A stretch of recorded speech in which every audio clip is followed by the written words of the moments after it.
If we are to call a spade, that means, really, that it's easier to be lazy. And how can we expect children to love learning and to be enthusiastic about learning when the adults in the room have already checked themselves out? Hello and welcome to Blooming Curious, the podcast dedicated to reimagining early childhood education through the power of curiosity. We explore the strategies that inspire a lifelong love for learning in children. So if you're an educator or a curious parent looking for creative, meaningful ways to engage children and move beyond the talk and chalk traditional classroom approach, then this is the podcast for you. So welcome to another episode of Blooming Curious. Now, many of the guests that I've had on Blooming Curious are educators who have been in education a long time. These are people like Warden and Vance and Tonya Gilchrist, April Zajko, and most recently, like last week, we had Sally Haughey.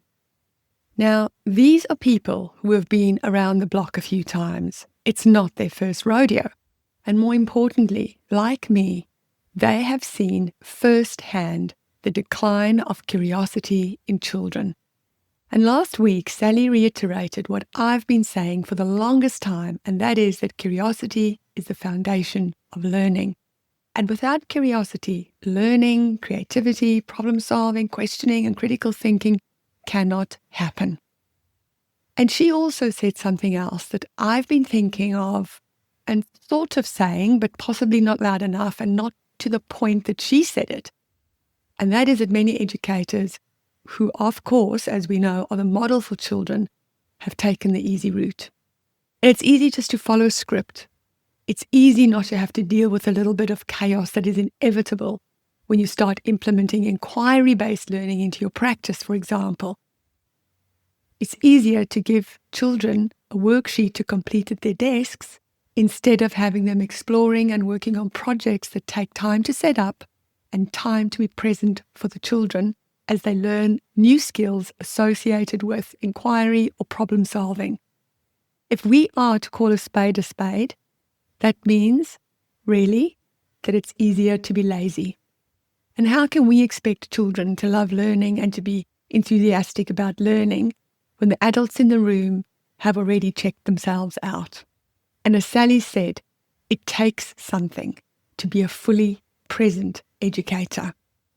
So today, that's what I want to leave you with. An invitation to reflect on what you really value as an educator, whether you're in the classroom or you're in your own home. Because if you're here in education, in whatever setting it is, to make a difference in the lives of children, and you spend your day reading from a script or having children constantly on devices and filling out worksheets, then perhaps now is a good time for a little deep reflection. And also I want to just say that this is not coming from a place of criticism, because I know that as educators, we are just products of the training that we receive and the demands from our administrators. But there comes a time when you have to draw a line in the sand, take a stand, and be brave. You have to stand up for what you truly believe. And if you believe that children are innately curious beings that deserve better, that deserve a chance to be what they were intended for, to be curious and inventive and creative, then I invite you to make the change and be what you were truly meant to be called to do, to teach children how to think. And that's what I'm leaving you with today. So thank you for being here.